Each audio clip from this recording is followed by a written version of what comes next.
Si quelqu'un demande, dites que vous avez déjà mangé et n'osez pas lever les yeux du sol quand il passera la porte. Votre insignifiance est la seule vertu qui vous reste. Fillette, avez-vous bien compris? La voix de Madame Geneviève n'avait pas besoin de crier pour transpercer l'âme. C'était un ton bas, sifflant, et comme le vent froid qui s'engouffrait par les fissures des fenêtres de cette immense cuisine du domaine de la Trinité. Anaïs se contenta d'acquiescer, serrant ses mains calleuses contre son tablier crasseux, sentant son estomac gargouiller une douloureuse note de protestation. Il y avait un plat sur la table en bois massif, mais ce n'était pas pour elle. C'était le reste du dîner des maîtres, des épluchures de pommes de terre, des morceaux de graisse que le nouveau maître avait laissés dans son assiette, un peu de riz tombé sur la nappe et ramassé à la main. « Oui, madame, Madame Geneviève, j'ai compris », murmura Anaïs, la voix tremblante, les yeux fixés sur les bottes de cuir fin de la gouvernante. « Très bien. Maintenant, mangez ça vite avant que je ne le jette aux cochons. Eux au moins, ils rapportent. Vous, Anaïs, vous n'êtes que dépense et honte. » Madame Geneviève tourna le dos, sa jupe de taffetas noir froufroutant avec l'autorité de celle qui régnait sur ces terres depuis 30 ans, bien avant la naissance d'Anaïs.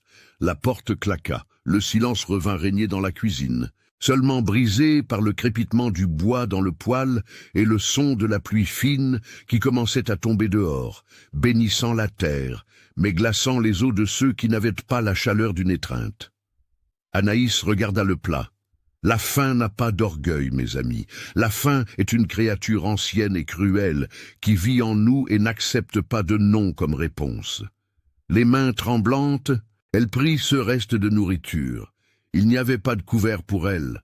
Anaïs porta un morceau de pomme de terre froide à sa bouche, fermant les yeux pour ne pas voir sa propre humiliation. Elle avala ses larmes en même temps que la nourriture sèche.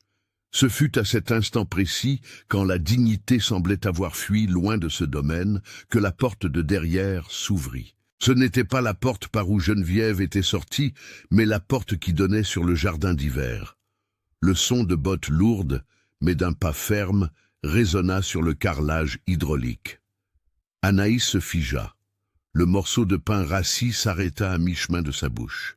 Elle leva les yeux, défiant l'ordre, et vit Charles, l'héritier, l'homme qui avait passé 10 ans à Paris à étudier le droit, et qui était revenu pour reprendre l'empire du domaine de la Trinité après la mort de son père.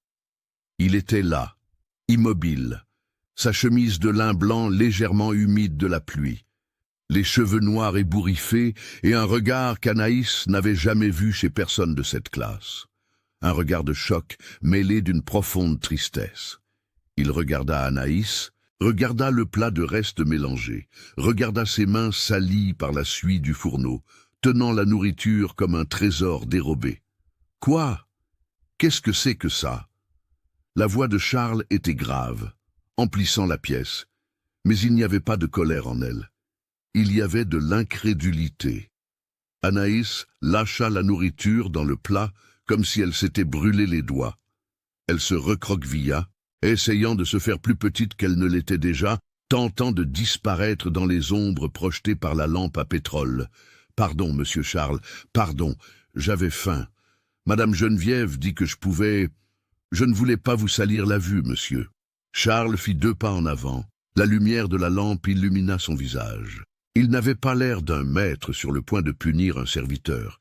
Il avait l'air d'un homme qui voyait un crime contre l'humanité se dérouler dans sa propre maison. « Vous mangez les restes de mon plat ?» demanda-t-il, chaque mot sortant lentement, douloureusement. « C'est de la bonne nourriture, monsieur. Je vous remercie. Dieu bénisse l'abondance du domaine de la Trinité. » Anaïs répondit rapidement, la peur faisant battre son cœur la chamade. Charles ferma les yeux un instant et respira profondément. Quand il les rouvrit, il brillait, non de larmes, mais d'une détermination féroce. Il s'approcha de la table, tira une chaise, la chaise que Madame Geneviève utilisait pour surveiller les cuisinières, et s'assit en face d'Anaïs. « Arrêtez, dit-il doucement. Ne mangez plus jamais ça. Mais monsieur, comment vous appelez-vous » Il l'interrompit, se penchant en avant, ignorant la saleté de la table, ignorant la suie, ignorant le fossé social qui existait entre le propriétaire de 1000 hectares de terre et la jeune femme qui dormait dans la mansarde. « Anaïs, monsieur, Anaïs !» Il répéta le nom comme pour le tester sur sa langue. « Anaïs, regardez-moi !» Elle obéit, tremblante. Les yeux de Charles étaient de la couleur de la terre fertile après la pluie. C'étaient des yeux qui voyaient. Pour la première fois depuis des années, Anaïs sentit que quelqu'un la voyait. Non pas comme un outil de travail, non pas comme un fardeau, mais comme une personne. Personne. Aucun animal ne doit manger ce qui a été jeté dans cette maison tant que j'en serai le propriétaire, dit Charles. Et puis il fit quelque chose d'impensable. Il tendit la main et toucha légèrement le bras d'Anaïs. « Vous tremblez. Est-ce de froid ou de peur ?»« Un peu de tout, monsieur, » confessa-t-elle, une larme solitaire s'échappant et traçant un chemin propre sur son visage sale. Charles se leva brusquement. La chaise racla le sol avec un son aigu. « Venez avec moi. »« Quoi ? Non, monsieur. Madame Geneviève va me tuer. Je ne peux pas quitter la cuisine à cette heure. Je suis le propriétaire du domaine de la Trinité, Anaïs, et je vous dis, venez avec moi maintenant. » Le cœur d'Anaïs s'emballa. Que ferait-il? La conduirait-il au salon? L'expulserait-il? Mais il y avait quelque chose dans sa voix. Ce n'était pas un ordre de maître, c'était un appel à l'aide d'une âme qui venait de s'éveiller à la réalité. Et ce fut là, à cet instant suspendu entre la peur et l'espoir, que le destin d'Anaïs et de Charles fut scellé, non pas par un baiser, non pas par une promesse d'amour éternel, mais par un plat de nourriture refusé et une main tendue. Mes amis, le cœur manque de battre un coup, n'est-ce pas? Imaginez le désespoir de cette jeune femme, Anaïs, ayant à manger des miettes, et la surprise de ce jeune homme, Charles, découvrant la cruauté sous son propre toit. Combien de fois ne jugeons-nous pas ceux qui ont beaucoup, pensant qu'ils n'ont pas de cœur? Et combien de fois ne souffrons-nous pas en silence, pensant que personne ne voit notre douleur, mais Dieu voit. Et parfois, il utilise les chemins les plus tortueux pour croiser deux vies. Si vous avez déjà ressenti le froid de l'injustice, ou si vous croyez que le monde tourne et que l'humiliation d'aujourd'hui peut être l'honneur de demain, je vous demande maintenant avec toute mon affection de vous abonner à notre chaîne Contes du Cœur. Laissez un j'aime sur cette vidéo, car cela aide cette histoire à atteindre plus de cœurs qui ont besoin d'espoir. Et dites-moi dans les commentaires de quel endroit de notre vaste France vous suivez l'histoire d'Anaïs et de Charles. Je veux vous envoyer une accolade. Voyons ce que Charles va faire maintenant, car je sens que Madame Geneviève ne va pas du tout aimer ça. Le domaine de la Trinité n'était pas seulement un lopin de terre, c'était un royaume. Situé au cœur de la campagne, où les collines se déployaient en vagues vertes à perte de vue. La propriété était célèbre pour son café, l'Or Noir, qui avait soutenu des générations de la famille de Charles. Le manoir, une grande demeure coloniale aux murs blancs et aux fenêtres bleues, se dressait au sommet de la plus haute colline, surveillant la vallée comme un géant endormi. Mais comme tout royaume, celui-ci avait aussi ses sombres recoins, et Anaïs connaissait bien l'obscurité. Elle était arrivée au domaine enfant, orpheline de père et de mère, amenée par un oncle éloigné, qui devait des faveurs à l'ancien colonel, le père de Charles. Elle servira pour les tâches légères, avait dit l'oncle, avant de disparaître sur la route poussiéreuse, laissant derrière lui une fillette de 12 ans avec une robe en coton fané et une paire d'yeux effrayés. Depuis lors, Anaïs avait grandi entre les casseroles, le lavoir et les ordres acerbes de Madame Geneviève. Madame Geneviève, la gouvernante, était une femme sèche, non seulement de corps mais d'esprit. Veuve jeune, sans enfant, elle avait transféré toute son amertume dans l'administration de la maison. Pour elle, l'ordre et la propreté valaient plus que la vie de n'importe quel employé. Et Anaïs, avec sa jeunesse silencieuse et une beauté qui commençait à poindre, malgré la saleté et les haillons, était la cible favorite de son mépris. Geneviève voyait en Anaïs quelque chose qu'elle-même avait perdu, la possibilité d'être aimé, la douceur, la lumière, et rien n'irrite plus l'obscurité qu'une fissure de lumière. Charles, d'autre part, était un mystère pour Anaïs. Il était parti pour la grande ville quand elle était encore une enfant. Les nouvelles qui arrivaient parlaient d'un jeune homme studieux, sérieux, qui préférait les livres aux fêtes. Quand le vieux colonel décéda, il y a 3 mois, Charles revint, mais il revint différent de ce que tout le monde attendait. Il n'était pas arrogant, ne criait pas, ne montait pas à cheval en fouettant l'air. Il était silencieux. Il passait des heures à la bibliothèque ou à se promener dans les plantations de café avec ce regard lointain de celui qui porte un poids invisible. On disait dans la cuisine qu'il avait perdu une fiancée à Paris, victime d'une fièvre subite. On disait qu'il était revenu le cœur verrouillé, mais Anaïs n'avait jamais osé le regarder directement jusqu'à cette nuit. De retour à la scène dans la cuisine, la pluie dehors redoublait, martelant les tuiles de terre cuite. Le son de l'eau qui coulait semblait laver le monde, mais à l'intérieur de cette maison, la tension était palpable. Charles marchait devant, ses pas résonnant dans le long couloir qui reliait la buanderie à la salle à manger principale. Anaïs le suivait, recroquevillée, essayant de marcher légèrement pour ne pas salir le tapis persan qui couvrait le plancher ciré.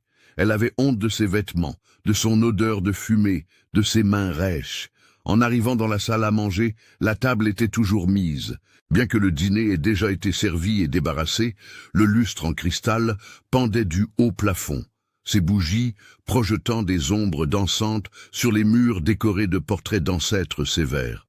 « Asseyez-vous, » dit Charles, désignant une des chaises à haut dossier, rembourrée de velours rouge. « Monsieur Charles, s'il vous plaît, » supplia Anaïs, les mains jointes en prière. « Oh, si Madame Geneviève me voit assise sur la chaise du maître, Madame Geneviève travaille pour moi, Anaïs, et cette maison est la mienne. Asseyez-vous. » Anaïs s'assit sur le bord de la chaise, prête à sauter et à courir à tout moment. Le velours était doux, chaud, elle n'avait jamais rien senti d'aussi noble sur sa peau. Charles se dirigea vers le buffet. Il y avait une corbeille à fruits en argent pleine de fruits de saison et un plat couvert d'un drap de lin. Il souleva le drap. Des pains frais, des galettes de maïs, du fromage affiné. Il prit une assiette en porcelaine fine, de celles qu'Anaïs ne touchait que pour les laver avec un soin extrême, sous menace de retenue sur son salaire si elle la cassait, et commença à servir. Il posa 2 épaisses tranches de fromage, un généreux morceau de galette et une pomme rouge et brillante. Puis il versa un verre de lait frais d'une carafe en cristal. Il posa l'assiette devant Anaïs. « Mangez, dit-il, mangez comme une personne, pas comme une ombre. » Anaïs regarda la nourriture. L'odeur du fromage et de la galette envahit ses narines, faisant saliver sa bouche douloureusement. Elle regarda Charles. Il était appuyé contre le buffet, les bras croisés, l'observant. Il n'y avait pas de pitié dans son regard, il y avait de la justice. « Pourquoi faites-vous cela, monsieur ?» demanda-t-elle, la voix ne sortant qu'en un filet. Charles soupira, passant la main dans ses cheveux noirs. « Parce que j'ai passé les 10 dernières années à étudier les lois, les droits, la manière dont le monde devrait être juste, et j'arrive dans ma propre maison et je trouve cela. » Il désigna la cuisine d'où il venait. « Je trouve la barbarie sous mon toit. J'ai perdu l'appétit, Anaïs. J'ai perdu l'appétit de manger, de vivre, de tout, depuis que je suis revenu. Mais vous voir manger ces restes, cela m'a donné une faim différente, la faim de faire ce qui est juste. » Anaïs ne comprit pas tout ce qu'il dit, mais elle comprit le sentiment. Les mains tremblantes, elle prit la galette. La première bouchée fut comme une étreinte intérieure, le goût du maïs, la douceur. Elle ferma les yeux et, sans pouvoir se contrôler, commença à pleurer. Elle mangeait et pleurait. De grosses larmes tombaient sur l'assiette en porcelaine, se mêlant au fromage. Charles ne bougea pas. Il se contenta de regarder, sentant un nœud dans la gorge qu'il n'avait pas ressenti depuis longtemps.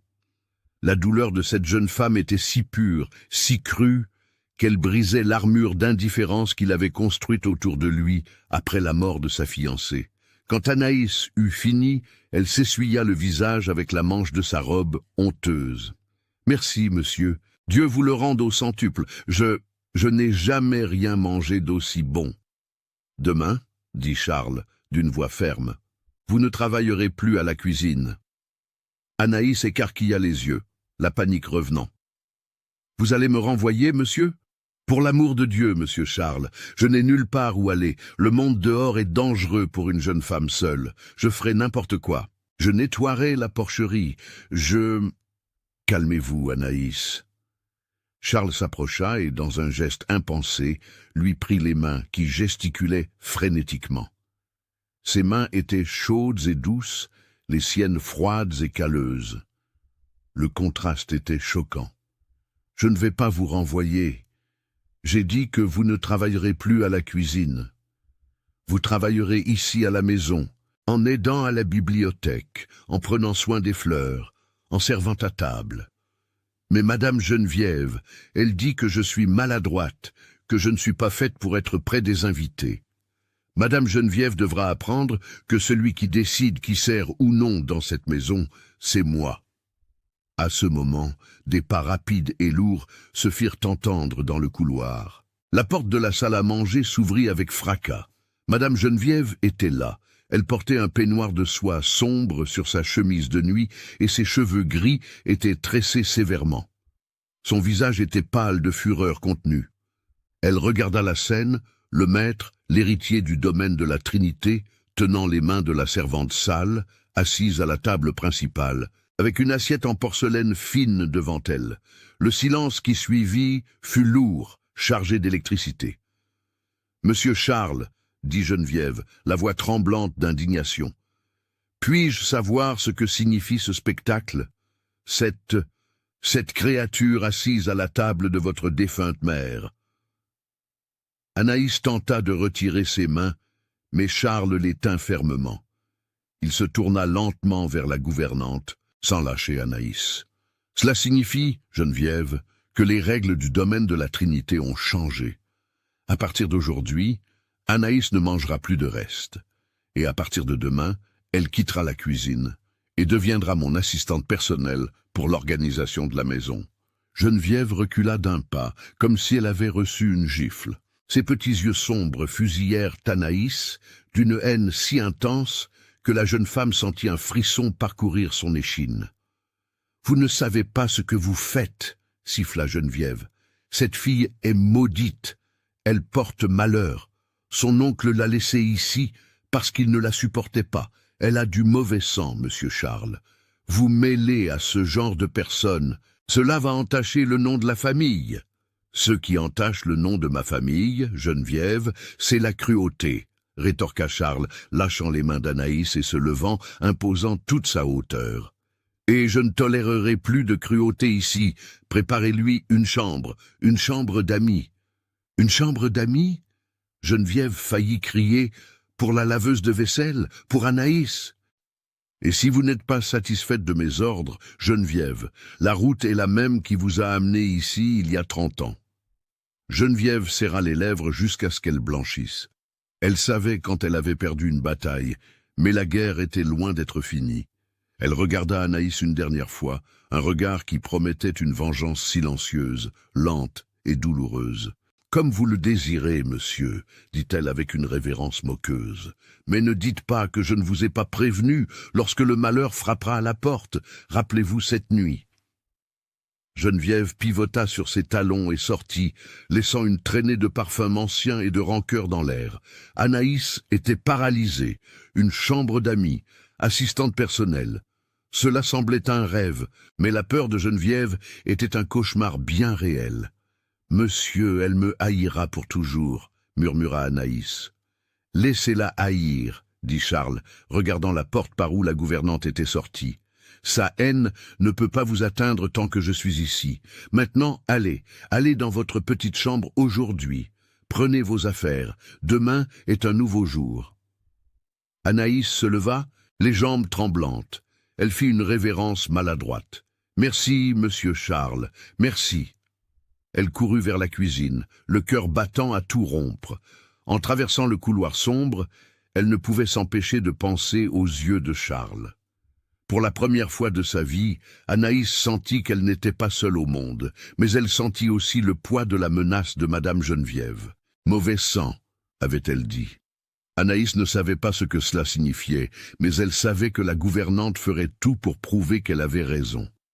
Cette nuit-là, allongée sur son grabat dur dans la mansarde, écoutant la pluie, Anaïs ne dormit pas.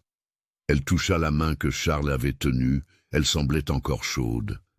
Pendant ce temps, à l'étage, Charles observait la pluie depuis la fenêtre de sa chambre. Il alluma un cigare, chose qu'il faisait rarement. L'image d'Anaïs mangeant les restes ne sortait pas de sa tête. Il y avait en elle une dignité blessée qui lui rappelait sa propre douleur. Il avait perdu la femme qu'il aimait. Anaïs avait tout perdu depuis le berceau. Peut-être, pensa-t-il en rejetant la fumée dans l'air froid, peut-être pouvons-nous nous sauver, ou peut-être Geneviève a-t-elle raison et ne suis-je en train que d'attirer des problèmes dans la maison. Il ne savait pas. Mais dans la chambre de la gouvernante, à la lumière d'une bougie presque éteinte, Madame Geneviève écrivait une lettre.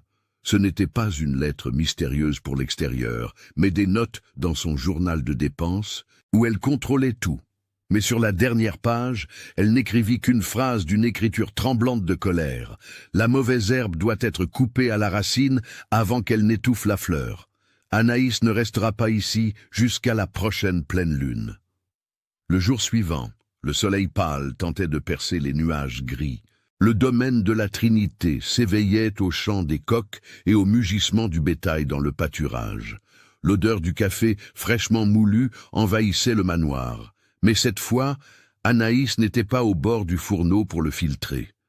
Elle était debout au milieu du vestibule, tenant sa baluchon de vêtements, 2 vieilles robes et un peigne cassé, en attente. Les autres servantes passaient près d'elle en chuchotant, regardant du coin de l'œil. La nouvelle avait couru vite. La femme de corvée de la cuisine allait devenir demoiselle de compagnie. L'envie a le sommeil léger et se lève tôt. Charles descendit les escaliers, habillé pour le travail au champ avec des bottes d'équitation et son chapeau à la main. Il s'arrêta en voyant Anaïs. Elle avait essayé de se coiffer, attachant ses mèches rebelles avec des épingles rouillées et lavant son visage avec du savon de cendre jusqu'à ce que sa peau devienne rouge. « Bonjour Anaïs, dit-il, la voix résonnant dans le vestibule. « Bonjour, monsieur Charles. Venez, je vais vous montrer où vous allez loger et ensuite je veux que vous m'accompagniez en ville. Nous devons vous acheter des vêtements corrects. » Un murmure parcourut le couloir où les servantes espionnaient. De nouveaux vêtements achetés par le maître. Anaïs sentit son visage brûler. « Oh, monsieur, ce n'est pas nécessaire. Je peux raccommoder. »« Anaïs ?» Il l'interrompit, mais avec un léger sourire au coin des lèvres. « Vous représentez maintenant la maison principale du domaine de la Trinité, et je ne veux pas de raccommodage dans ma vie. Assez de raccommodage. Nous allons repartir de zéro. » Il tendit le bras pour qu'elle le prenne comme une dame. Anaïs regarda son bras, puis son propre bras couvert par le tissu usé. C'était un abîme, mais Charles attendait. Le cœur battant, elle toucha légèrement son bras. En haut de l'escalier, caché dans les ombres de la mezzanine, Madame Geneviève observait. Ses yeux étaient des fentes de glace. Elle vit le toucher, vit le sourire timide d'Anaïs et vit la protection dans le geste de Charles. « Profitez tant que ça dure, fillette, » murmura Geneviève aux ombres. « Parce que la chute de celui qui monte haut est toujours plus grande, et je m'assurerai que vous vous brisiez en 1000 morceaux. » Ce qu'Anaïs et Charles ne savaient pas, c'est que le domaine de la Trinité gardait des secrets dans ses murs, et que Madame Geneviève les connaissait tous.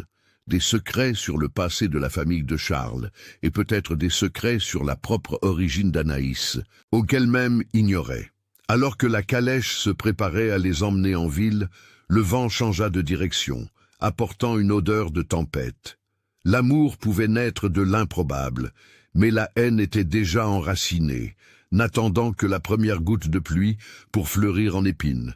Et ainsi la calèche partit, soulevant la poussière sur la route de terre rouge, emportant un homme qui cherchait la rédemption et une femme qui cherchait la survie, sans savoir qu'ils allaient en réalité au-devant du plus grand défi de leur vie.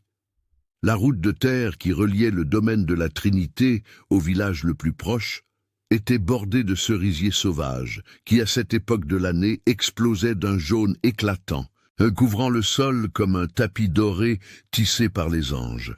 Mais Anaïs ne voyait pas la beauté du paysage. Assise sur le banc de la calèche à côté de Charles, elle gardait les mains serrées sur ses genoux, les jointures blanches de tension.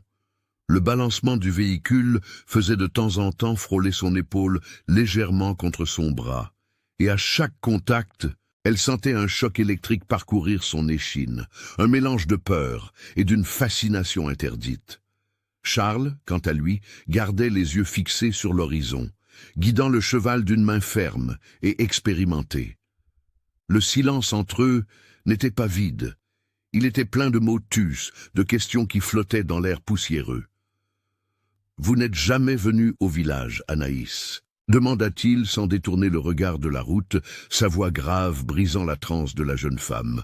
Anaïs sursauta. « Seulement quand je suis arrivée, monsieur, avec mon oncle, mais j'étais petite et je pleurais beaucoup. Je n'ai rien vu. » Après cela, Madame Geneviève disait que la place d'une servante était à l'intérieur des murs, que la rue était perdition.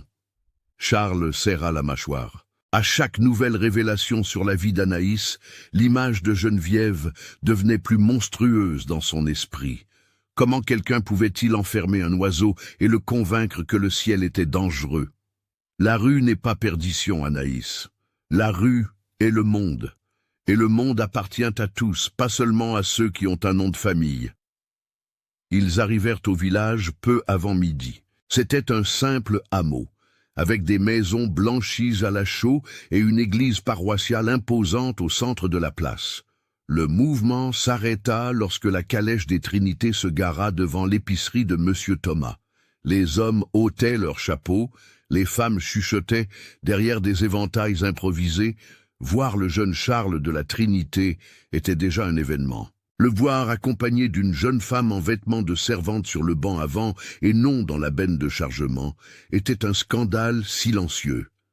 Charles descendit et, ignorant les regards, fit le tour et tendit la main à Anaïs. « Venez !» Anaïs hésita. Le sol pavé semblait brûler. Elle sentait les regards des gens comme des aiguilles sur sa peau. « Ils savent, pensa-t-elle. Ils savent que je ne suis personne, ils savent que je suis sale. » Mais la main de Charles restait là, ferme, attendant. Elle la prit. En descendant, elle trébucha légèrement sur l'ourlet de sa jupe usée, et Charles la soutint par la taille pendant une brève seconde. Ce fut suffisant pour que le murmure sur la place s'intensifie. À l'intérieur de l'épicerie, l'odeur de morue, de tabac en rouleau et de tissu neuf se mêlait dans un arôme qui, pour Anaïs, était l'odeur de la richesse. Monsieur Thomas, un homme petit et chauve avec une moustache cirée, courut à leur rencontre, s'essuyant les mains sur son tablier. « Monsieur Charles, quel honneur! À quoi devons-nous cette visite? Vous avez besoin d'outils, de graines ?»« J'ai besoin de robes, Thomas. Et pour mademoiselle Anaïs ?»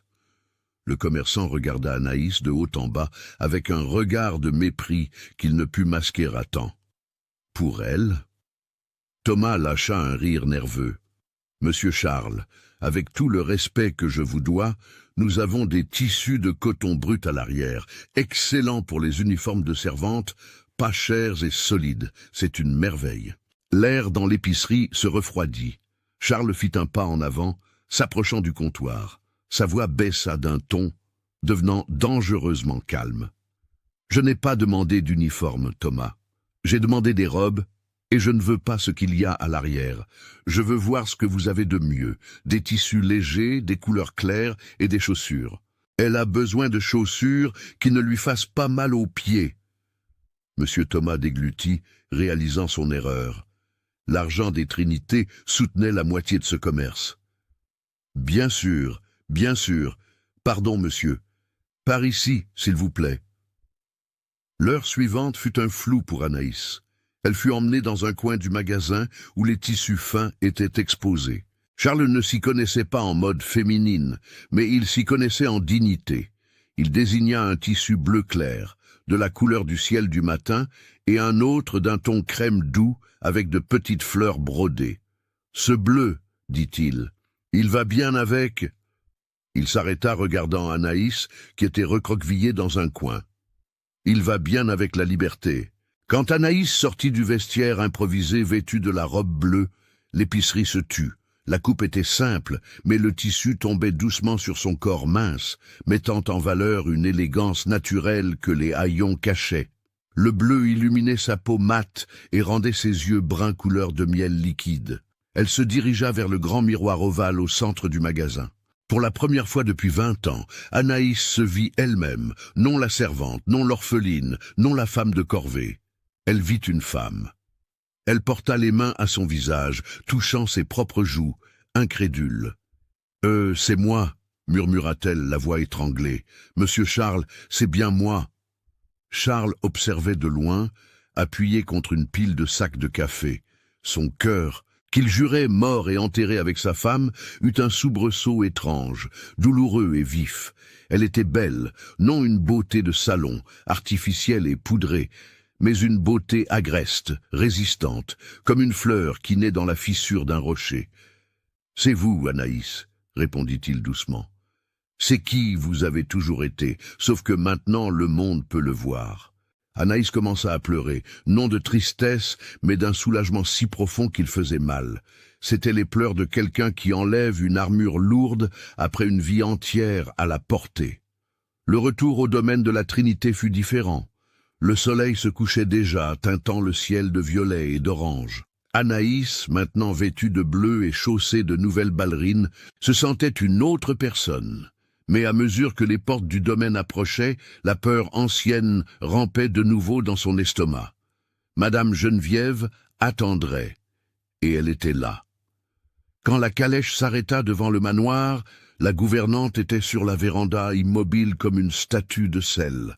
À côté d'elle, 2 autres servantes, Marie et Jeanne, épiaient avec des yeux écarquillés. Charles descendit et aida Anaïs. Lorsque ses pieds chaussés de chaussures neuves touchèrent le sol, Geneviève descendit les marches de la véranda. Son regard balaya Anaïs de haut en bas, s'arrêtant sur le tissu fin de la robe. Un sourire glacial, presque imperceptible, courba ses lèvres minces. « Je vois que la promenade a été fructueuse, » dit Geneviève, la voix dégoulinante d'ironie. « La Cendrillon du café a eu des vêtements de princesse, mais attention, monsieur Charles, les nouveaux vêtements ne changent pas l'âme de celui qui les porte. Ce qui naît tordu meurt tordu. » « Gardez vos proverbes empoisonnés pour vous, Geneviève, » rétorqua Charles, la dépassant et guidant Anaïs à l'intérieur. « Anaïs, allez dans votre nouvelle chambre. Reposez-vous. Demain, nous commencerons à organiser la bibliothèque. » Anaïs monta les escaliers, sentant le regard de Geneviève lui brûler le dos. La chambre d'amis était simple, mais pour Anaïs, elle ressemblait à un palais. Il y avait un lit avec des draps blancs et odorants, une fenêtre qui donnait sur le jardin et, le plus important, une porte qu'elle pouvait fermer. Cette nuit-là, Anaïs ne dîna pas à la cuisine. Charles ordonna qu'un plateau lui soit apporté dans sa chambre. Ce fut la première fois qu'Anaïs mangea seule en paix, sans avoir à avaler la nourriture à la hâte. Mais la paix au domaine de la Trinité était un tissu fin, sur le point de se déchirer. Le jour suivant, la routine de la maison changea. Anaïs, au lieu de frotter le sol, était dans la bibliothèque. Une pièce immense, avec une odeur de papier ancien et de bois. Charles était assis au bureau, révisant des livres de comptabilité. « Je ne sais pas très bien lire, monsieur, » confessa Anaïs, debout devant une étagère immense. « Je sais assembler les lettres que le prêtre m'a enseignées quand j'étais enfant. » Charles leva les yeux de ses papiers. « Ce n'est pas grave, vous apprendrez. Mais pour l'instant, j'ai besoin que vous dépoussiériez ces livres et que vous les organisiez par taille et par couleur. Ma tête est un fouillis, Anaïs. J'ai besoin qu'au moins l'environnement autour de moi soit en ordre. » Ils passèrent la matinée ainsi, travaillant en silence, un silence complice. De temps en temps, Charles s'arrêtait et l'observait. Il y avait une légèreté dans ses mouvements qu'il n'avait pas remarquée auparavant. Et Anaïs, à son tour, observait le maître. Elle voyait les rides de préoccupation sur son front, l'ombre de tristesse qui ne quittait jamais ses yeux. « Vous la regrettez beaucoup, n'est-ce pas, monsieur ?» La question échappa à Anaïs avant qu'elle ne puisse la retenir. Charles se figea. L'air dans la bibliothèque devint lourd. « Qui ? Votre épouse. On dit dans la cuisine que vous l'aimiez plus que tout. » Charles ferma le livre de comptabilité avec force. Il se leva et marcha jusqu'à la fenêtre, tournant le dos à Anaïs. « J'aimais. Elle était tout ce que j'avais de bon. Quand elle est morte, elle a emporté ma foi avec elle. Je regardais Dieu et ne voyais qu'un tyran qui m'avait ôté la seule joie. Il se retourna, les yeux embués. C'est pourquoi j'ai laissé cette maison tomber en ruine, Anaïs. C'est pourquoi j'ai laissé Geneviève prendre les rênes de tout. Je m'en moquais jusqu'à ce que je vous voie manger ses restes. » Anaïs sentit une oppression dans sa poitrine. Sa douleur était palpable, physique. « Ma douleur m'a aveuglé, » continua-t-il. « Mais votre douleur a ouvert mes yeux. C'est étrange, n'est-ce pas ? Ma grand-mère disait que Dieu écrit droit même avec des lignes tordues. Monsieur, peut-être avons-nous besoin d'être brisés pour pouvoir être reconstruits d'une meilleure manière. » Charles sourit, un sourire triste, mais sincère. « Vous êtes sage, Anaïs. Pour quelqu'un qui dit ne pas savoir lire, vous lisez l'âme des gens mieux que n'importe quel docteur. » Le moment fut interrompu par un coup sec à la porte. Madame Geneviève entra, portant un plateau avec du café. Son visage était un masque d'efficacité, mais ses yeux brillaient d'une malice contenue. « Avec votre permission, monsieur Charles, le café. Et, oh, monsieur, je devais vous demander. Avez-vous vu le rosaire en nacre de votre défunte mère, celui avec la croix en or ?» Charles fronça les sourcils. « Le rosaire de maman. Il est dans la petite boîte de velours dans ma chambre, sur la commode. Personne n'y touche. » « Eh bien, oui. » Geneviève soupira théâtralement. « Je suis allé nettoyer votre chambre ce matin, comme toujours, et la petite boîte était ouverte et vide. » Le sang de Charles se glaça. Ce rosaire était le seul souvenir physique qu'il avait de sa mère, une relique familiale inestimable. « Comment ça, vide ? Personne n'entre dans ma chambre à part vous, Geneviève. »« Exactement, monsieur. Personne n'y entrait jusqu'à hier. » Geneviève tourna lentement le visage et fixa Anaïs du regard. « Hier, pendant que monsieur prenait son bain, j'ai vu Anaïs sortir du couloir des chambres principales. Elle a dit qu'elle était perdue, cherchant la chambre d'amis. » Anaïs sentit le sol se dérober sous ses pieds. « Mensonge !» cria Anaïs, la terreur s'emparant de sa voix. « Je ne suis jamais entrée dans la chambre de monsieur. Je suis allée directement dans ma chambre, comme monsieur l'a ordonné. Calmez-vous. » Charles leva la main. « Geneviève, c'est une accusation très grave. Vous dites qu'Anaïs a volé le rosaire de ma mère ? » ?»« Je ne dis rien, monsieur. Je dis que le rosaire a disparu le jour même où une étrangère, habituée à la misère, a eu accès au manoir. La tentation est le diable à l'oreille du pauvre, monsieur Charles. L'or est l'or. » Charles regarda Anaïs. Elle était pâle, tremblante, les yeux écarquillés d'effroi. « Ça ne peut pas être, pensa-t-il. Elle ne ferait pas ça. » Mais la graine du doute, plantée avec maestria par Geneviève, commença à germer.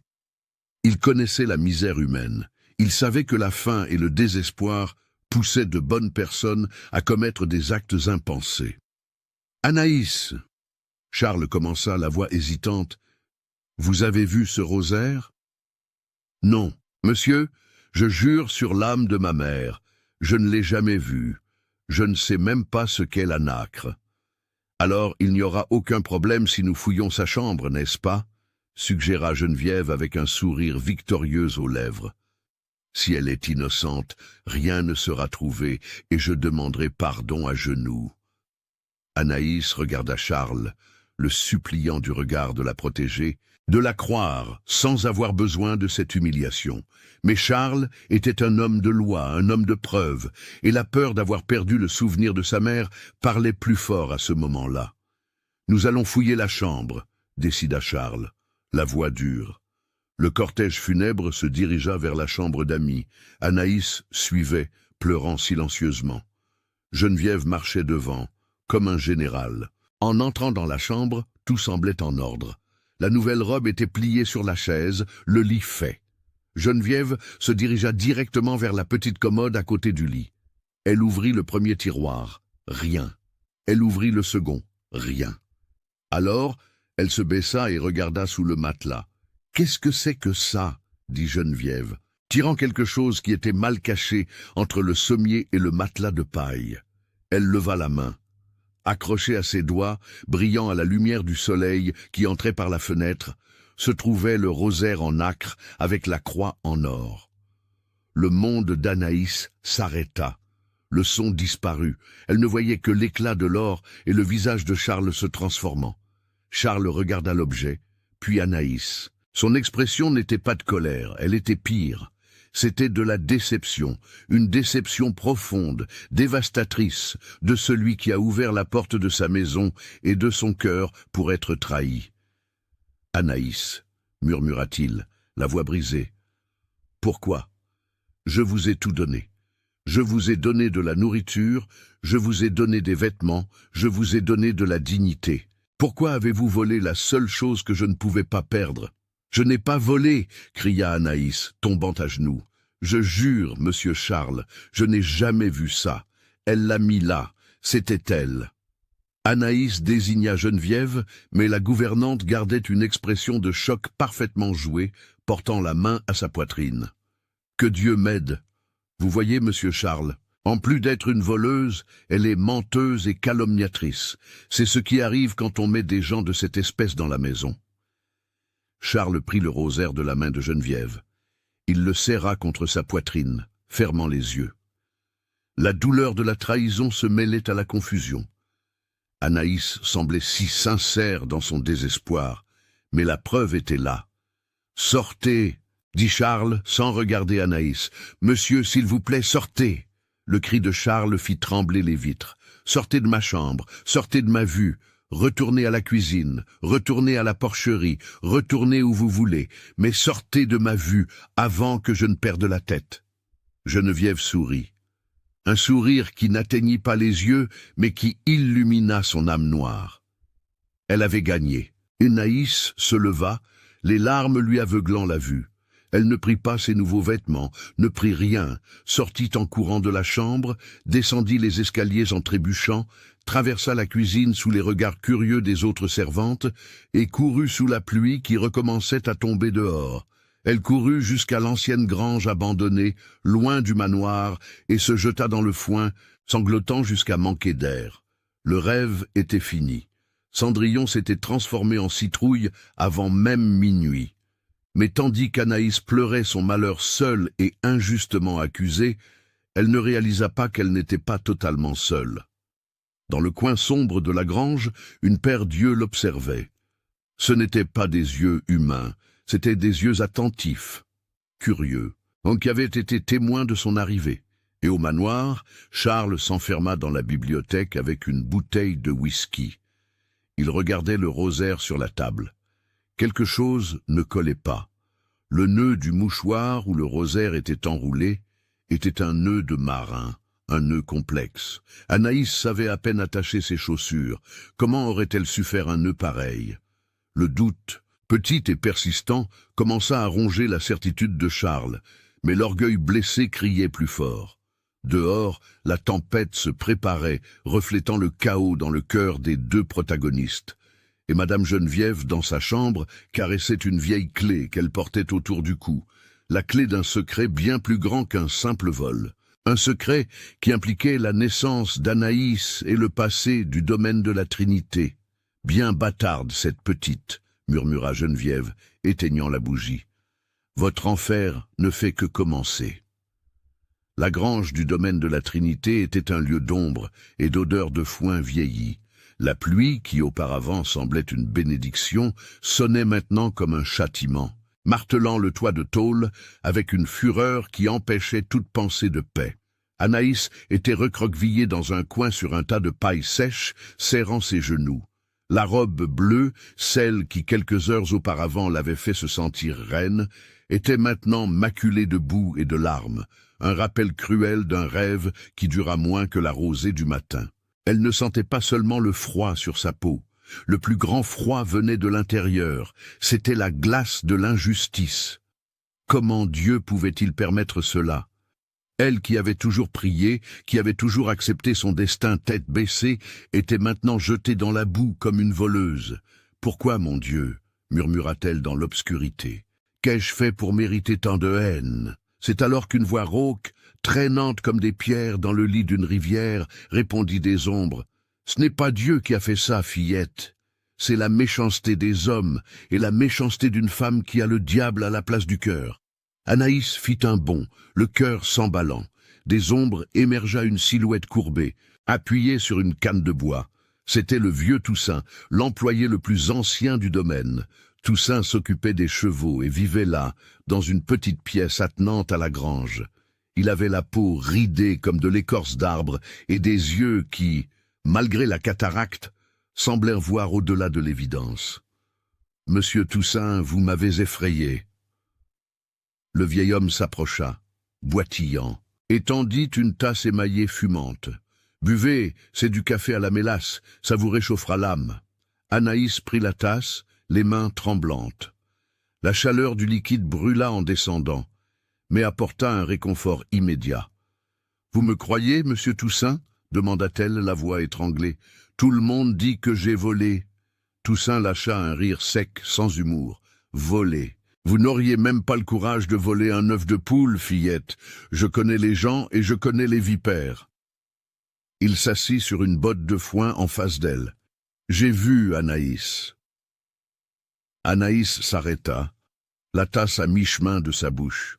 « Vu quoi ?»« J'ai vu Madame Geneviève entrer dans votre chambre ce matin, juste après que vous soyez sorti pour la bibliothèque avec le jeune maître. Elle regardait de tous les côtés, comme une belette qui va entrer dans le poulailler.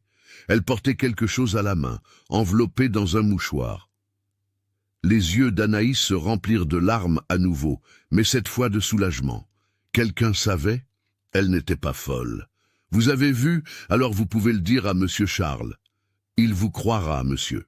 Il vous respecte. » Toussaint baissa la tête, le poids des années courbant encore plus ses épaules. « Le jeune maître est aveugle, fillette, aveugle par la douleur de sa mère, aveugle par le baratin de cette sorcière. Si je parle, elle me chassera, et moi, je suis vieux, Anaïs, je n'ai nulle part où aller, je mourrai si je quitte d'ici. » Le silence tomba lourdement entre eux. Anaïs comprit. Le courage est un luxe que tout le monde ne peut pas se payer. Elle ne pouvait pas exiger que ce vieil homme risque son toit pour elle. « Je comprends, monsieur Toussaint. Merci pour le café, mais écoutez, dit le vieil homme, levant un doigt noueux. Le mensonge a des jambes courtes, mais un pas rapide. La vérité est boiteuse, mais elle arrive toujours. Le jeune maître n'est pas idiot. Il a le sang de son père, mais il a le cœur de sa mère. Donnez du temps au temps et ne partez pas d'ici. Si vous fuyez, cela ressemblera à de la culpabilité. Restez, tenez bon, la tempête passe toujours. » Pendant ce temps, au manoir, la tempête semblait s'être installée à l'intérieur de la bibliothèque. Charles était assis dans le fauteuil en cuir, le rosaire en nacre sur la table, à côté de la bouteille de whisky qu'il avait à peine touchée. Ses yeux étaient fixés sur le mouchoir où le rosaire avait été trouvé. Le nœud? Ce maudit nœud. Charles prit le mouchoir et le défit. Puis, il essaya de le refaire. Ses doigts, habitués au stylo et aux livres, s'embrouillaient. Ce n'était pas un nœud d'ordinaire, c'était un nœud de pêcheur, un nœud qui se serrait d'autant plus qu'on tirait. Anaïs sait à peine attacher son tablier, pensa-t-il. Comment aurait-elle fait un nœud pareil? Le doute était une graine que Geneviève n'avait pas réussi à arracher. Charles se leva, inquiet. Il avait besoin de réponses. Il quitta la bibliothèque et monta les escaliers, se dirigeant vers la chambre de Geneviève. Il ne frapperait pas. Il était le maître de cette maison. En tournant la poignée, il trouva la porte verrouillée. « Geneviève !» appela-t-il. « J'arrive, monsieur Charles !» Sa voix vint étouffée, suivie de bruits de tiroirs que l'on fermait à la hâte.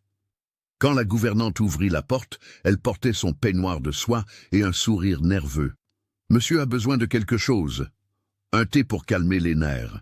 Ce fut une journée difficile de découvrir qu'on élève des vipères, n'est-ce pas? Où avez-vous appris à faire des nœuds, Geneviève? Demanda Charles de but en blanc, entrant dans la chambre sans demander permission. Geneviève cligna des yeux, confuse. « Des nœuds? Quelle question est-ce là, monsieur? Je suis gouvernante. Je sais faire des nœuds dans les draps, dans les rideaux. Je ne parle pas de nœuds de marin, de nœuds de pêcheur, ce nœud dans le mouchoir qui contenait le rosaire. » Le masque de Geneviève vacilla pendant 1/1000 de seconde. Ses yeux se détournèrent vers un vieux portrait sur la commode, la photo d'un homme en uniforme de la marine marchande, son défunt mari. « Mon mari m'a appris, monsieur, vous savez, il y a de nombreuses années. Mais qu'est-ce que cela a à voir? La fillette a dû apprendre avec quelques vagabonds sur la route avant de venir ici. Les gens de cette espèce apprennent toutes sortes de ruses. » L'explication était plausible, mais l'instinct de Charles lui criait que non. Il regarda autour de la chambre. Elle était impeccable, comme tout ce que Geneviève touchait. Mais il y avait quelque chose, une odeur de papier brûlé. Il regarda la cheminée éteinte, mais vit des cendres récentes. « Qu'est-ce que vous brûliez, Geneviève? »« De vieux papiers, monsieur, d'anciennes factures, nettoyage. Vous savez que j'aime que tout soit en ordre. » Charles la fixa. Il y avait un mur entre eux, un mur fait de 30 ans de service rendu et une confiance qui était maintenant fissurée. « Je découvrirai la vérité, Geneviève, et si je découvre que vous avez monté un coup à cette fillette, il n'y aura pas de route assez longue pour que vous échappiez à ma colère. » Geneviève releva le menton, retrouvant son arrogance. « Vous êtes fatigué, monsieur. Le deuil et la boisson vous troublent le jugement. Allez dormir, monsieur Charles. Demain, quand la voleuse sera partie, la paix reviendra régner dans cette maison. » Charles sortit en claquant la porte. Il ne parvenait pas à dormir. L'image d'Anaïs à genoux, jurant son innocence, brûlait dans son esprit plus que le whisky. La nuit avançait et la pluie se transforma en tempête. Des éclairs zébraient le ciel, illuminant les pâturages comme en plein jour pendant de brèves secondes. Le vent hurlait, secouant les fenêtres du manoir. Dans la grange, Anaïs ne dormait pas. Le bruit était assourdissant. Soudain, entre deux coups de tonnerre, elle entendit quelque chose. Ce n'était pas le vent, c'était un hennissement, un cri d'animal paniqué. Elle se leva et courut jusqu'à la porte de la grange. Le vieux Toussaint était déjà là, essayant d'enfiler un imperméable déchiré. « Qu'est-ce qu'il y a, monsieur Toussaint ?»« Le ruisseau a débordé, l'enclos des poulains a cédé, il y a des animaux dans l'eau. » Sans réfléchir à 2 fois, sans se souvenir qu'elle était pieds nus, sans se souvenir qu'elle avait été expulsée, Anaïs courut sous la pluie. « Fillette, revenez, c'est dangereux !» cria Toussaint, mais Anaïs n'était déjà qu'une silhouette bleue dans l'obscurité. Elle courut en direction du ruisseau qui traversait la propriété. L'eau boueuse rugissait, emportant branches et pierres. Et là, au milieu du courant, coincé dans une racine d'arbre, se trouvait Mistral, le poulain préféré de Charles, un animal noir et farouche qui l'entraînait personnellement. Le poulain hennissait, les yeux blancs de terreur, l'eau montant jusqu'à son cou. Anaïs ne s'arrêta pas. La boue lui aspirait les pieds, les épines déchirées de sa nouvelle robe, mais elle entra dans l'eau glacée. Le courant la frappa à la poitrine, la faisant presque tomber. « Calme, Mistral, calme !» criait-elle, luttant contre la force de l'eau. Au manoir, Charles était à la fenêtre lorsqu'il vit le mouvement. L'éclair d'un coup de foudre illumina la scène. Une petite silhouette luttant contre la rivière pour sauver son cheval. « Anaïs !» cria-t-il. Il sortit en courant de sa chambre, descendit les escaliers, sautant les marches, ignorant les cris de Geneviève qui demandait où il allait. Il sortit dans la tempête, courant comme un fou en direction du ruisseau.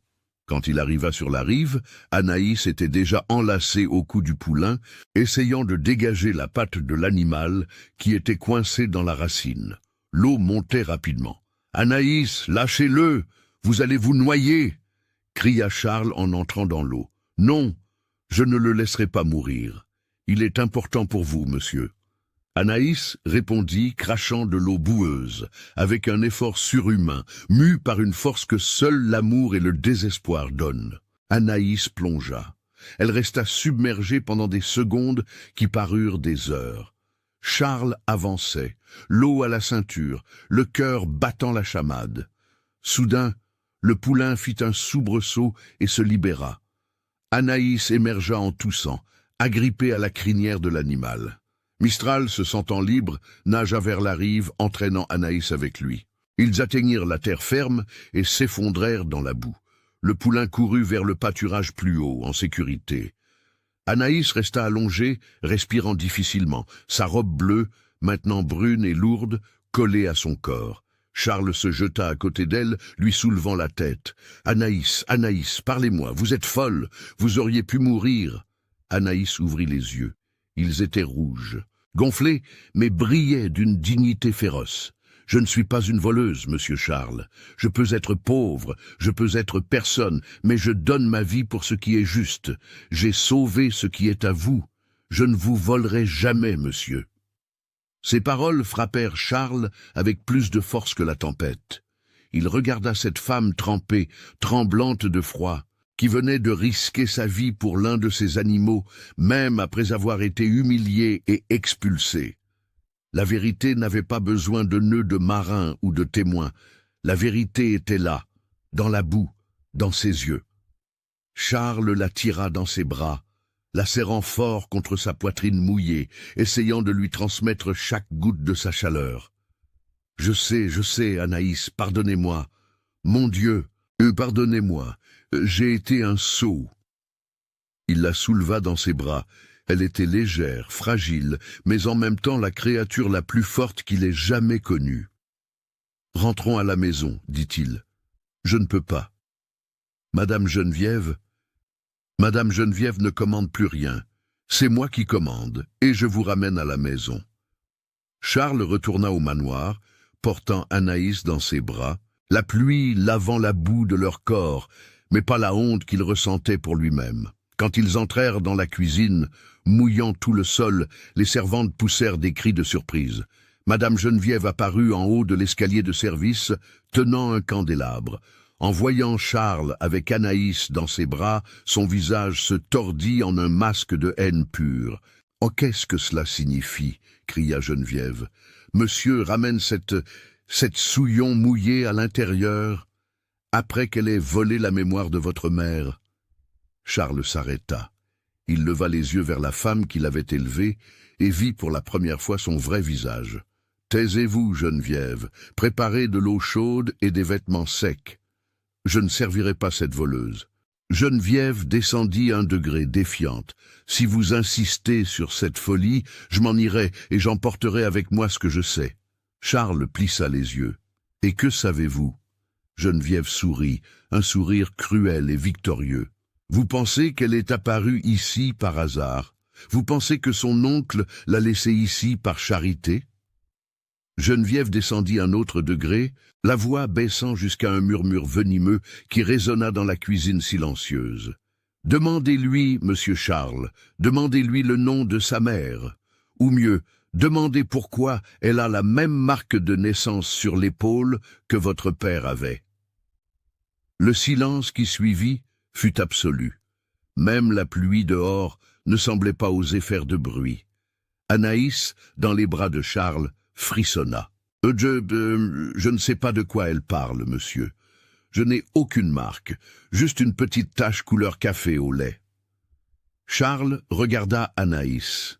La robe déchirée sur l'épaule révélait la peau, et là, petite et discrète, se trouvait une tache marron clair, de forme irrégulière, la même marque que son père, le colonel de la Trinité, avait, la même marque que Charles n'avait pas héritée, mais qu'il connaissait bien. Charles sentit ses jambes flancher. Il regarda Geneviève, qui maintenait son sourire triomphant. « Que dites-vous, Geneviève ?» La voix de Charles était un fil. « Je dis, monsieur Charles, que vous tenez dans vos bras la preuve vivante de la trahison de votre père. Cette jeune femme n'est pas une servante comme les autres. Elle est votre sœur, la bâtarde que votre père a essayé de cacher au monde et qui est maintenant revenue pour voler ce qui est à vous de droit. » Le monde tourna autour de Charles. « Sœur, Cette jeune femme, pour qui il commençait à ressentir quelque chose qui allait bien au-delà de la gratitude, quelque chose qui faisait bouillir son sang, était sa sœur.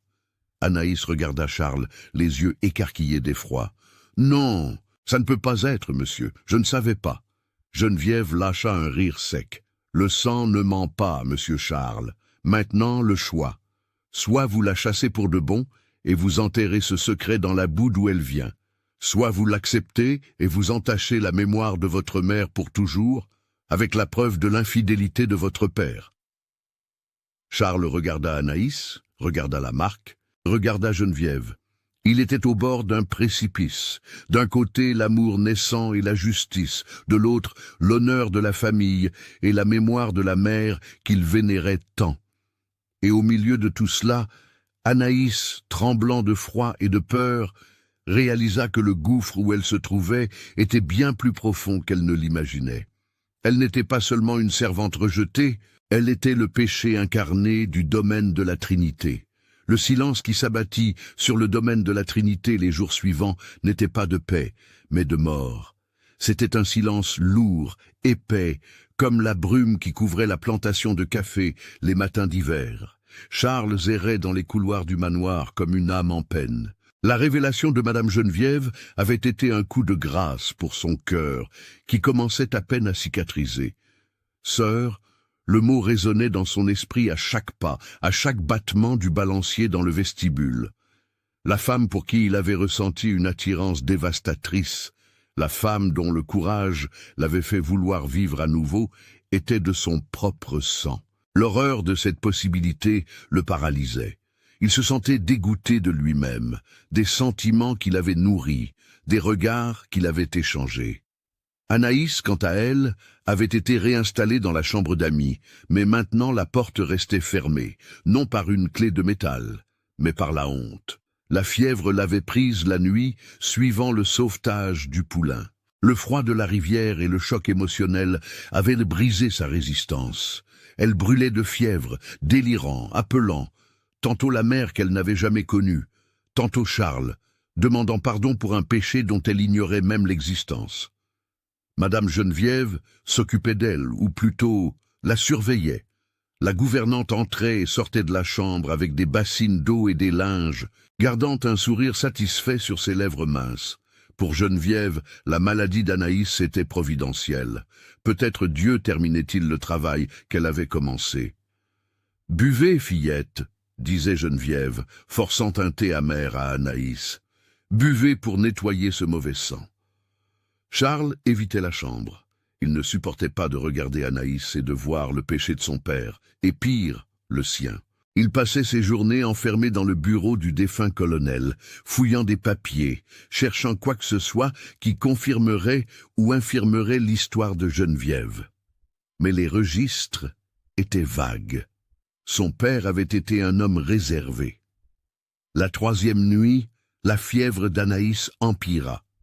Ses gémissements traversaient les murs et parvenaient aux oreilles de Charles comme des couteaux. Il ne put le supporter. L'humanité en lui parla plus fort que la honte. Il monta les escaliers et entra dans la chambre. L'odeur de camphre et de maladie imprégnait l'air. Anaïs était pâle, suant froid, les cheveux collés au front. Geneviève était assise sur une chaise à bascule, tricotant, indifférente à la souffrance. « Comment va-t-elle » demanda Charles, la voix rauque. « Elle paie ses péchés, monsieur, » répondit Geneviève, sans lever les yeux de ses aiguilles. « La nature reprend ses droits. Le sang faible ne supporte pas le choc. » Charles ignora la gouvernante et s'approcha du lit. Il toucha le front d'Anaïs. Il était brûlant. « Charles !» murmura Anaïs dans un délire, ouvrant ses yeux vitreux. « Ne me laissez pas partir. Je ne voulais pas être votre sœur. Je voulais être la vôtre. » La phrase mourut dans un soupir douloureux. Charles sentit son cœur se briser en 1000 morceaux. Il retira sa main brusquement, comme s'il s'était brûlé. « Geneviève, appelez le médecin du village maintenant. » « Le docteur Duval ne viendra pas à cette heure avec cette route pleine de boue. Et pourquoi faire pour soigner une bâtarde? Laissez la nature suivre son cours, monsieur Charles. C'est mieux pour tout le monde. Si elle part, le secret partira avec elle. » La froideur de cette femme fut l'étincelle. Charles saisit Geneviève par le bras, la soulevant de la chaise. « Vous parlez de sa mort comme d'un soulagement. Où est votre âme, femme ?»« Mon âme est pure, monsieur. Je protège le nom des Trinités depuis 30 ans. C'est vous qui êtes aveuglé par cette petite souillon. » Charles la relâcha avec dégoût. « Sortez d'ici. Je vais m'occuper d'elle. Et demain, dès le lever du soleil, j'irai au village. Non pas chercher le médecin, mais chercher le père Benoît. Il a baptisé tout le monde dans cette région. Si mon père a eu une fille bâtarde, le prêtre le sait. » La peur passa dans les yeux de Geneviève, rapide comme un éclair, mais Charles le vit. « Le prêtre est vieux, gaga, il ne se souvient même pas du nom des saints, » dédaigna-t-elle, essayant de retrouver son calme. « Nous verrons. Sortez. » Charles passa la nuit à veiller sur Anaïs. Il changeait les compresses froides, lui tenait la main quand les cauchemars venaient, il priait. Pour la première fois depuis des années, Charles priait vraiment. Il ne demandait pas de miracle, il demandait la vérité. « Seigneur, si l'aimer est un péché, arrache ce sentiment de moi, mais ne la laissez pas mourir. » Au lever du jour, la fièvre diminua un peu. Anaïs dormait d'un sommeil épuisé.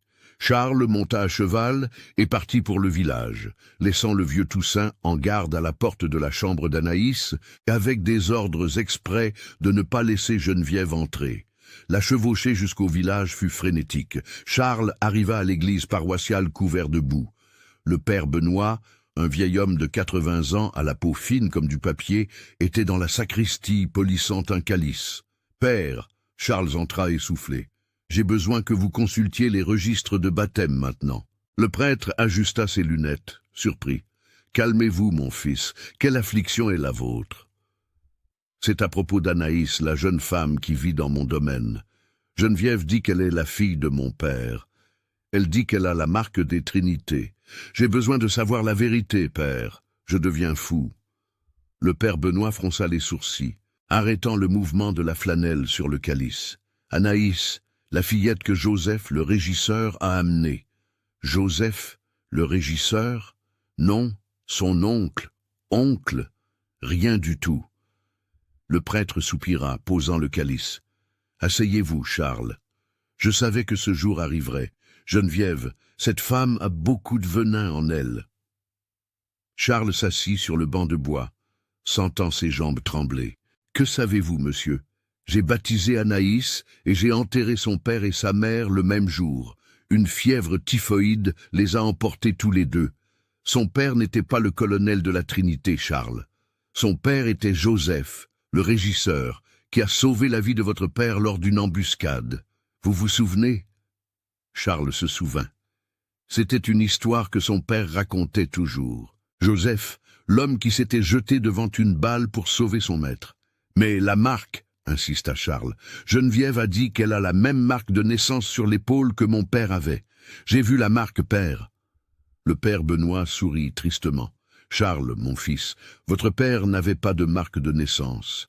Ce qu'il avait sur l'épaule était une cicatrice de brûlure, d'un accident avec de la poudre dans sa jeunesse. Anaïs a une tache de naissance. Oui, c'est courant. Beaucoup de gens en ont. Geneviève a utilisé une coïncidence ou peut-être l'ignorance de votre mémoire enfantine pour créer un mensonge. » Charles sentit le monde tourner. Mais cette fois, dans le bon sens, le poids de 1000 tonnes s'était envolé de son dos. « Alors, elle n'est pas ma sœur. Non, Charles, elle est la fille d'un héros qui est mort pour votre famille. Votre père, le colonel, avait promis d'élever la fillette comme sa propre fille. Il l'aimait beaucoup. Il disait qu'elle était la lumière qui manquait dans la maison après que vous soyez parti étudier. Mais Geneviève était passionnée par votre père, Charles, une passion maladive et silencieuse. Elle voyait dans la petite Anaïs l'amour que le colonel portait à une autre personne, même si c'était un amour paternel.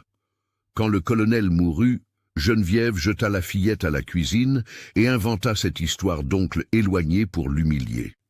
Et maintenant, elle a inventé le lien de parenté pour vous éloigner. Charles se leva. La fureur qu'il ressentait maintenant n'était pas chaude, Elle était froide, calculatrice et implacable. Merci, père, vous venez de sauver 2 vies. Le retour au domaine fut différent. Charles ne ressentait plus la fatigue ni la boue. Il ressentait l'urgence. Il avait besoin d'atteindre Anaïs. Il avait besoin de lui demander pardon à genoux. Il avait besoin de lui dire qu'il l'aimait, qu'elle était libre, qu'elle était à lui, si elle le voulait. Quand il entra au galop dans la cour du domaine de la Trinité, le soleil était déjà haut. Il sauta de son cheval encore en mouvement et courut vers la maison. « Geneviève !» cria-t-il, sa voix résonnant comme le tonnerre dans le vestibule. La gouvernante apparut en haut de l'escalier avec sa posture rigide habituelle. Mais en voyant le visage de Charles, quelque chose en elle vacilla. Elle vit qu'il savait. « Où est-elle » demanda Charles, montant les marches 2 par 2, dans la chambre où monsieur l'a envoyée, mourante probablement. Charles s'arrêta sur la dernière marche, face à face avec la femme qui avait gouverné sa vie et sa maison d'une main de fer. « C'est fini, Geneviève. J'ai parlé au père Benoît.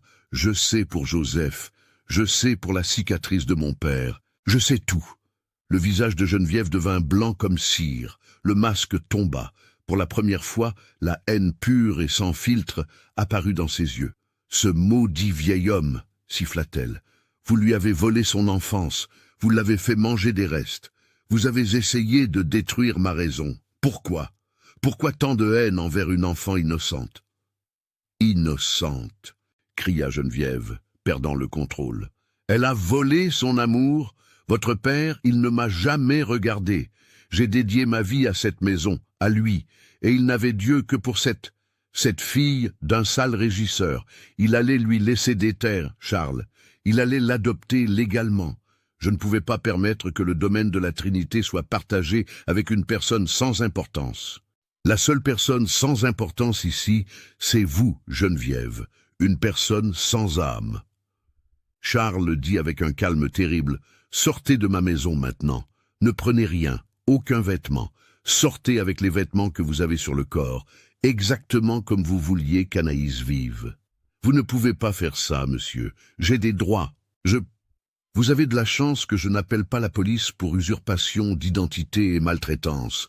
Disparaissez de ma vue avant que j'oublie que je suis un gentleman. » Geneviève regarda autour d'elle. Les autres servantes, qui avaient tout écouté en cachette, commencèrent à apparaître. Des regards de mépris, de soulagement, de vengeance silencieuse. L'empire de Geneviève s'était effondré. Elle descendit les escaliers la tête haute, mais les mains tremblantes.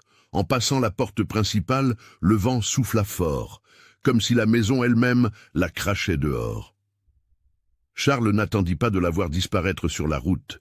Il courut vers la chambre d'amis. « Anaïs !» Il ouvrit la porte en la claquant. La chambre était vide, le lit défait, la fenêtre ouverte, les rideaux flottant au vent.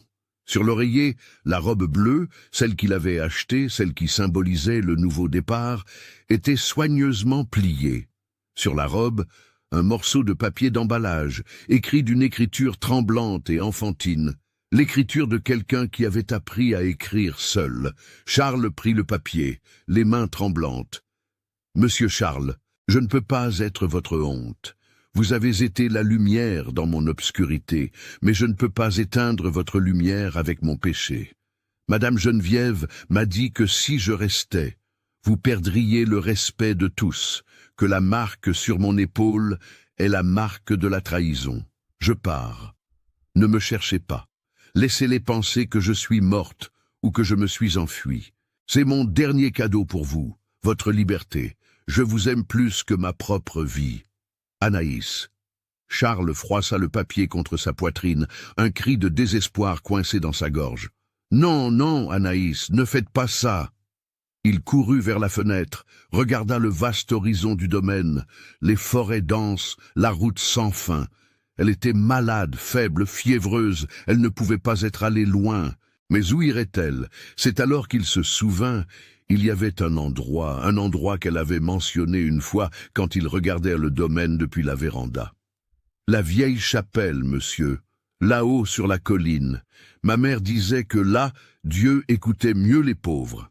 La chapelle des âmes, une ruine au point le plus haut et le plus isolé de la propriété. » Charles ne réfléchit pas. Il n'appela personne. Il sauta par la fenêtre, tombant dans le jardin, et courut. Il courut comme il n'avait jamais couru de sa vie. Le ciel s'obscurcissait à nouveau. De lourds nuages se formaient. « Tenez bon, Anaïs !» pensa-t-il, le cœur battant au rythme de ses pas. « Tenez bon encore un peu. J'arrive et cette fois rien ne nous séparera. » Mais tandis que Charles courait contre le temps, dans la vieille chapelle en ruine, Anaïs était agenouillée devant un autel brisé. La fièvre la faisait trembler violemment.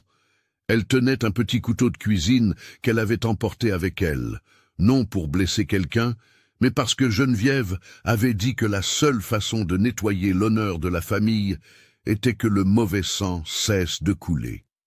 L'esprit d'Anaïs, troublé par la maladie et les mensonges de Geneviève, y voyait un sacrifice d'amour. « Pardonnez-moi, Seigneur, » murmura-t-elle, les larmes se mêlant à la sueur froide. « Je veux juste qu'il soit heureux. » Le son des sabots ou des pas était lointain. Le silence de la chapelle était absolu. Anaïs ferma les yeux. Charles arriverait-il à temps pour empêcher que le mensonge fasse sa dernière et plus terrible victime? Le vent hurlait autour de la chapelle des âmes, comme si 1000 plaintes antiques s'étaient éveillées. Les murs de pierre, ruines d'un temps oublié, n'offraient aucun abri contre le froid mordant qui envahissait les os. Anaïs était tombée devant l'autel brisé, le petit couteau de cuisine jeté à ses côtés, intact. Le courage pour l'acte final lui avait manqué, ou peut-être qu'au fond d'elle, l'étincelle de vie luttait encore contre l'obscurité du mensonge. Mais le froid et la fièvre faisaient le travail que la lame n'avait pas fait. Elle sentit son corps s'engourdir, le bout de ses doigts était violacé. Sa respiration était un sifflement faible. Dans son esprit délirant, elle voyait la mère qu'elle n'avait jamais connue, lui tendant les bras. « Viens, ma fille, viens te reposer. Le fardeau est trop lourd. »« J'arrive, » murmura Anaïs, ses lèvres gercées, bougeant à peine. « Monsieur Charles, soyez heureux. » Ce fut à cet instant, au seuil de l'ici et de l'au-delà, qu'un fracas rompit le son de la tempête. La vieille porte de la chapelle fut défoncée d'un coup de pied. Une silhouette apparut contre la lumière des éclairs. Un homme trempé, la poitrine haletante d'épuisement, mais avec la posture d'un guerrier qui défie la mort elle-même. « Anaïs !» Le cri de Charles emplit la chapelle plus fort que le tonnerre. Il courut jusqu'à l'autel, tombant à genoux à ses côtés. Quand il toucha le visage d'Anaïs, il sentit le froid de la mort approcher. « Non, non, non !» Charles la tira dans ses bras, la serrant contre sa poitrine mouillée, essayant de lui transférer chaque goutte de sa chaleur. « Réveillez-vous, Anaïs, pour l'amour de Dieu, réveillez-vous !» Anaïs ouvrit les yeux avec difficulté. Sa vision était trouble, mais elle reconnut son odeur. Odeur de pluie, de terre et de quelque chose qu'elle ne pouvait appeler que chez soi. « Monsieur, » murmura-t-elle, une larme coulant, « vous ne devriez pas être ici. Le péché, la marque. »« Il n'y a pas de péché, Anaïs, » cria Charles, tenant son visage entre ses mains, la forçant à le regarder. « C'est un mensonge. Tout est un mensonge de Geneviève. Vous n'êtes pas ma sœur. » L'information mit du temps à pénétrer l'esprit fiévreux d'Anaïs. « Quoi ? Vous n'êtes pas la fille de mon père, vous êtes la fille de Joseph, le régisseur qui lui a sauvé la vie. La marque sur votre épaule est la vôtre seulement. Mon père n'avait aucune marque, c'était une cicatrice. Geneviève a tout inventé parce qu'elle était jalouse. Parce que mon père vous aimait comme sa fille, mais il ne l'a jamais aimée, elle. » Anaïs cligna des yeux, les larmes chaudes commençant à laver la terreur de ses yeux. « Je ne suis pas de votre sang ?»« Non. Vous êtes du sang de héros, Anaïs. Et vous êtes la femme que j'aime. Vous avez entendu ? Je vous aime, non pas comme un frère, mais comme un homme. Et je ne vous laisserai pas mourir pour un mensonge. » Charles la souleva dans ses bras, ignorant la fatigue, ignorant la douleur dans ses muscles. Il la porta hors de la chapelle, vers la tempête qui semblait maintenant s'apaiser, comme si la vérité avait calmé les cieux. Il la posa sur son cheval et monta derrière elle, la protégeant de son corps pendant tout le chemin du retour. Quand ils arrivèrent au manoir, la scène était autre.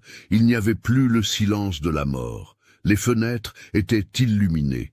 Le vieux Toussaint et les autres servantes attendaient sur la véranda avec des couvertures et de l'eau chaude.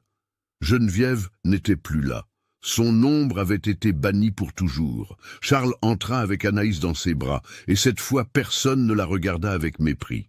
Ils la regardèrent avec espoir. « Prenez soin d'elle », ordonna Charles, la voix étranglée. « Prenez soin d'elle comme si elle était la reine de cette maison, car elle l'est. » Les jours qui suivirent furent une lutte silencieuse. La pneumonie tenta d'emporter Anaïs, mais l'amour est un remède puissant. Charles ne la quitta pas. Il lui lisait, lui tenait la main, lui racontait des histoires sur son père, des histoires que le père Benoît lui avait racontées.